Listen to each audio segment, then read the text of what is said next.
Hello friends, welcome to my channel Santoshi Classes. Today we are going to learn about a story. The name of the story is Diwali. आज के video में हम जानेंगे कि हम दिवाली क्यों मनाते हैं. बहुत से बच्चों को अभी तक ये नहीं पता है कि हम दिवाली क्यों मनाते हैं.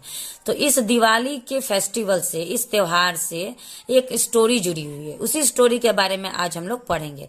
तो वीडियो को स्किप ना करें, नहीं तो आप लोग को स्टोरी आधी अधूरी पता चलेगी. तो इसलिए प्लीज मेरा आग्रह है आपसे, वीडियो अगर अच्छा लगे तो लाइक जरूर करेंगे. चैनल पे पहली बार है तो मेरा चैनल सब्सक्राइब जरूर कर लीजिएगा.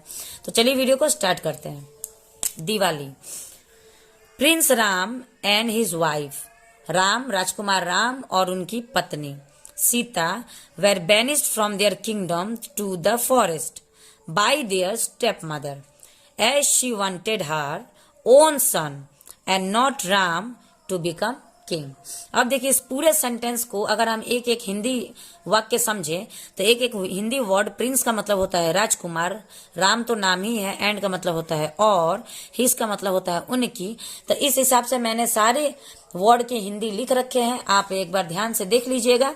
लेकिन इसको अगर एक साथ अगर हम ट्रांसलेट करेंगे तो इसका ट्रांसलेशन ऐसे होगा, इस पूरे सेंटेंस का ये अर्थ बनेगा कि राजकुमार राम और उनकी पत्नी, इन दोनों को उनके राज्य से निष्कासित कर दिया गया. ठीक है, और उन्हें जंगल भेज दिया गया है. किसके द्वारा? उनके सौतेली माँ के द्वारा. स्टेप मदर मतलब होता है सौतेली माँ के द्वारा. क्योंकि वो चाहती थी कि उनके राज्य के राजा राम नहीं बने. ठीक है, राम नहीं बने. वो खुद के अपने बेटे को चाहती थी कि मेरे बेटे मेरे बेटे राजा बने. क्योंकि ये घोषणा हो चुकी थी कि पूरे राज्य के राजा राम बनने वाले थे. ठीक है, तो ये घोषणा होने के बाद उनकी सौतेली माँ जो केकई थी, उन्होंने क्या किया कि राम को वनवास भेजने की योजना बनाई. Unfortunately within the forest lived the evil demon king Ravana. अब दुर्भाग्य से जिस जंगल में उन लोगों को वनवास मिला था, जिस जंगल में वो लोग गए, उसी जंगल में एक दुष्ट, ठीक है, एविल मतलब होता है दुष्ट, डेमन मतलब राक्षस, किंग मतलब राजा, रावण मतलब रावण उनका नाम था. तो दुर्भाग्य से उसी जंगल में एक दुष्ट राक्षस राजा रावण रहता था. He saw the beautiful Sita and wanted her for himself. जब उसने खूबसूरत सीता को देखा तो वो चाहता था कि मैं उसे अपना बना लूं. ठीक है, एंड सो ही किडनैप्ड हर.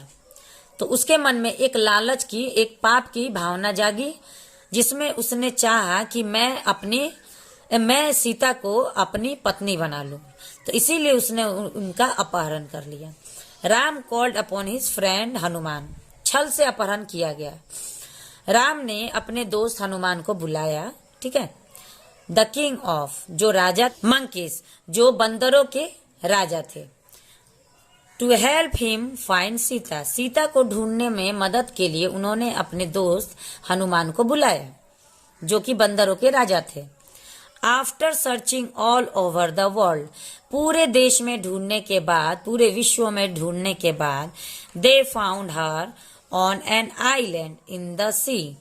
अब उन्हें ढूंढने के बाद उन्होंने पाया कि वो सीता कहाँ थी? एक समुद्र के बीच में एक द्वीप पर थी. द्वीप हम किसे कहते हैं? समुद्र के बीच में एक ऊंचा स्थान होता है, जहाँ पे पेड़ पौधे या पत्थरे होते हैं, यहाँ पे धरती होता है, उसे हम द्वीप कहते हैं. तो उस द्वीप में रावण का घर था, जिसे लंका कहा जाता था.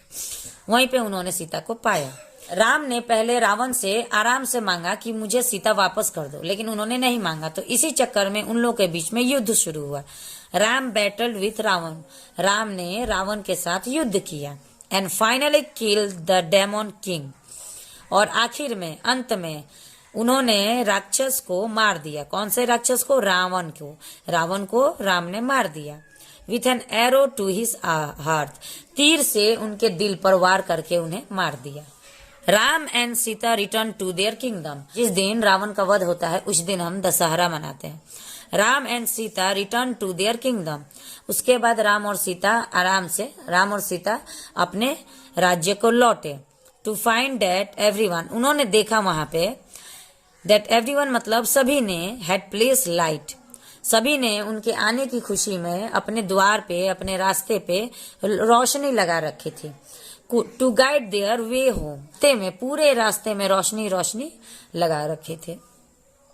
एंड टू सिंबलाइज, और यह प्रतीक भी था that the light of goodness, की अच्छाई की रोशनी, ठीक है, अच्छाई की रोशनी ने had defeated the darkness of evil, अच्छाई की रोशनी ने बुराई के अंधियारे को या बुराई के अंधेरे को हरा दिया। इसीलिए उस दिन हम दिवाली मनाते हैं, ठीक है। राम और सीता जी 14 वर्ष के वनवास के बाद जब अपने राज्य में पहुंचे तो उसी दिन उनके रास्ते में उनके राज्यवासियों ने, उनकी प्रजाओं ने दीप जला के उनका स्वागत किया था, और उसी दिन को हम दीपावली के दिन के रूप में मनाते हैं। तो कैसी लगी आपको स्टोरी? और ये जो कहानी है ये कोई झूठी कहानी नहीं है, ये बिल्कुल सच्ची कहानी है, हमारे इतिहास से ये जुड़ी हुई कहानी है। तो वीडियो अगर अच्छा लगे तो प्लीज लाइक करिएगा, चैनल पे पहली बार है तो चैनल को सब्सक्राइब भी कर लीजिएगा। Thanks for watching the video and have a nice day.